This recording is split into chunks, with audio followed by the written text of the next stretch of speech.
The Tigers headed to Newark, Delaware this past Saturday. The results not what we wanted. The Tiger Football Report starts now.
For an athlete, there's nothing scarier than a torn ACL.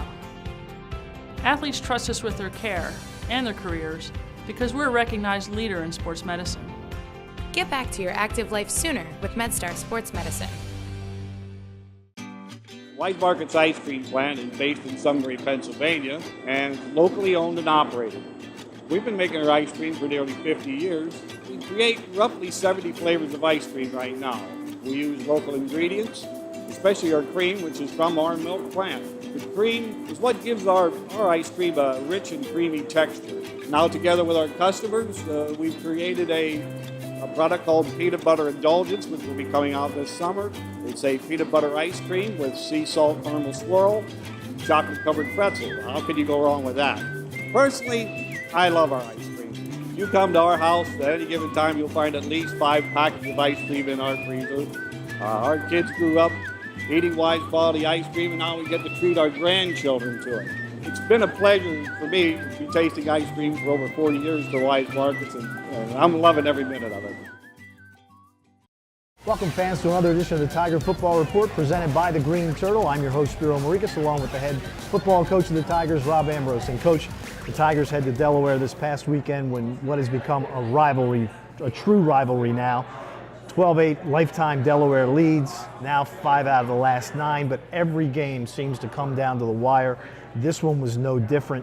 Although at times it looked like the Tigers were ready to blow it open, you guys never could quite put Delaware away, and it hurt you in the end. Oh, without a doubt. And it's one of those scary moments early on in the game where we keep getting down there and we don't get in and we walk away with a field goal. Considering some of our field goal problems in the past, I'm a little happy that we squared all those away, and that was great. But to walk away against a top 25 team, a good team, these are all playoff type games from here on out. To get field goals and not touchdowns, you start holding your breath a little bit. Everybody's excited that we're up. You know, we pulled that off right before the half, but the inability to finish in the red zone really did come back and haunt us. 18-6 at halftime, and Delaware only had 91 yards of offense, 64 through the air. By the time the game ended, they were well over 300 yards passing. What was it that they did differently in the second half as compared to the first half? Outside of the last drive, they just threw it. That's it. They might have run the ball 5 times the whole second half outside of the last drive. But they max protected. They ran 3-man routes, 2-man routes. Wouldn't let us get home at all, protecting 7 guys. And we didn't cover one. We didn't. The guys with bad eyes, you say like 11 guys doing the right thing, tends to work out for you. And we got to the point where we had 9 guys, or 10 guys, or 8 guys, especially on defense. On offense, we had those problems too, but not to the same degree in the second half. And not having a guy underneath an 18-yard out route that discourages that throw. That's like routes versus air. And we had bad eyes. So spent a lot of time this week working on the little things. By the way, you can tell we're not in the normal Towson studios. We are live at the Green Turtle here on this evening, filming the Tiger Football Report. So if you hear crashing dishes, it's not his fault, it's not my fault, it's their fault. But anyway, they get up 36-33, or excuse me, 33-28. They get up. Now you guys have about 8 minutes left in the game. It's their first lead of the football game. You put together a tremendous drive, get down, you score with 2:01 to go, then get the 2-point conversion on a great play by Shane Leatherberry to Tom Flacco. You go up 36-33. Your mindset there, what was it? Oh, time. Nothing but time.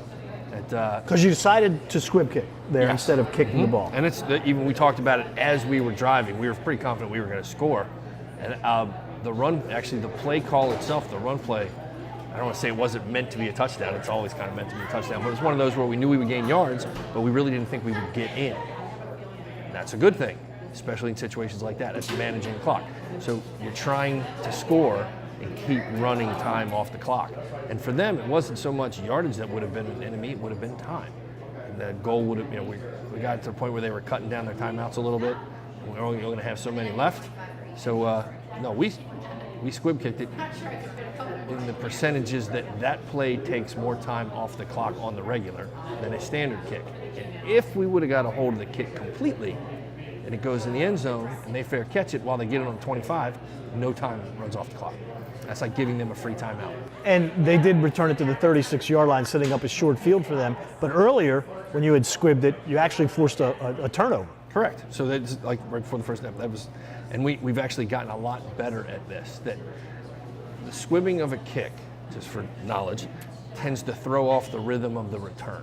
That if you have a decent return team, the squib throws off the timing of the time when they think they're going to make the blocks and how the returner fits into the blocks. So it's a little bit of high-end stuff, but it worked out the first time. It didn't work the second time, but then when you think about it, well, you're going to talk about the next thing anyhow, so I'm just not going to say that. I am? Yes. The next thing is you get the ball back with 30 seconds left, and they decide to kick off to the best kick returner in the league, maybe in the country, and he promptly goes 63 yards to the 36-yard line. So first, were you surprised that they did not squib?